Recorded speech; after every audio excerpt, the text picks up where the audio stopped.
Level playing field তৈরি করতে হবে।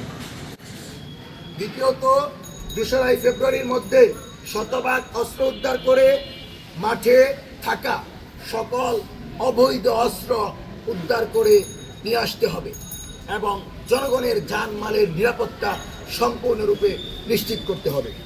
তৃতীয়ত সেনাবাহিনীর মাধ্যমে এলাকা ভিত্তিক অপারেশন পরিচালনা করতে হবে।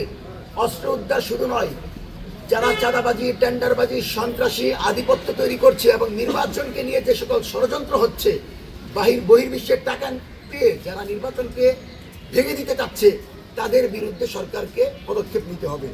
চতুর্থত জুলাইয়ের সকল নেতৃবৃন্দের উপর সর্বোচ্চ নিরাপত্তা নিশ্চিত করতে হবে এবং প্রার্থীদেরকে নিরাপত্তা দিয়ে কোনো ধরনের আঘাত যেন তাদের উপর না আসে, সেজন্য অন্তর্বর্তীকালীন সরকারকে দায়িত্ব নিয়ে তাদেরকে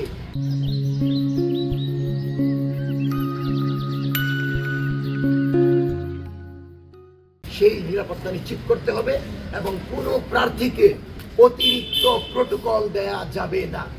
কোনো দলের কোনো প্রার্থীকে এককভাবে অতিরিক্ত প্রোটোকল দেওয়া যাবে না।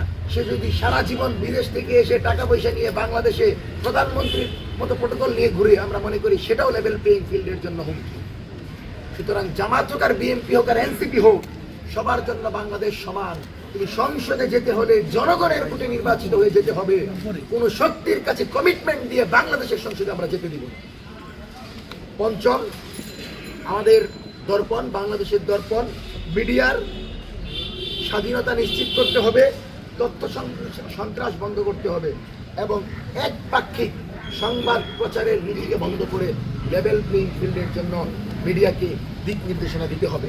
মঞ্চ 24 5টি আলটিমেটাম স্পষ্ট দিয়েছে এবং আপনাদেরকে জানিয়ে দিচ্ছি, আপনারা জানেন কিনা জানি না, যদি পরিবেশ না হয় জনগণ কিন্তু মাঠে নেমে আসবে।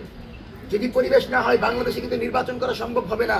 কারণ সুষ্ঠু নির্বাচনের বাহিরে গিয়ে মনের মতো দলকেন্দ্রিক নির্বাচন দিবেন আর সংসদে বসে বলবেন আমরা জনগণের প্রতিনিধি, আওয়ামী লীগের মতো, হাসিনার মতো, সেই সুযোগ আপনাদেরকে দেওয়া হবে না। হাসিনাকে যেভাবে বাংলাদেশ থেকে তাড়ানো হয়েছে, যদি কোনো ফ্যাসিবাদী নির্বাচনের মাধ্যমে সংসদে 300 আসনে আপনারা বিজয়ী হন, 300 আসনে যারা যাবে এদের একজন যদি ফ্যাসিবাদী কোনো কাঠামো তৈরি করে, এদের একজন যদি আওয়ামী লীগের কোনো পৃষ্ঠপোষকতা করে, তাহলে এদেরকে সংসদ থেকে কিভাবে বের করে বাংলাদেশের জনগণের সামনে রেখে বিচার করতে হয় সেটা আমাদের জানা আছে। 12 তারিখের সংসদ নির্বাচন যদি করতে চান, লেভেল প্লেইং ফিল্ড তৈরি করেন। লেভেল প্লেইং ফিল্ড ছাড়া 12 তারিখে বাংলাদেশে কোনো নির্বাচন হবে না। আমাদের রক্তের উপর দিয়ে দাঁড়ানো ইন্টারিমকে আমরা এক বিন্দু ছাড় দিব না। যদি তারা এক দল কেন্দ্রিক কোনো নির্বাচনের দিকে যায়, তারা যদি 11 নির্বাচনের দিকে যায়। সুতরাং এই বিষয়গুলোকে আমলে নিয়ে সরকার দ্রুত সময়ে পদক্ষেপ নেবে, সে আশাবাদ ব্যক্ত করে মঞ্চ 24-এর আজকের সংবাদ সম্মেলন এখানে সমাপ্ত করছি।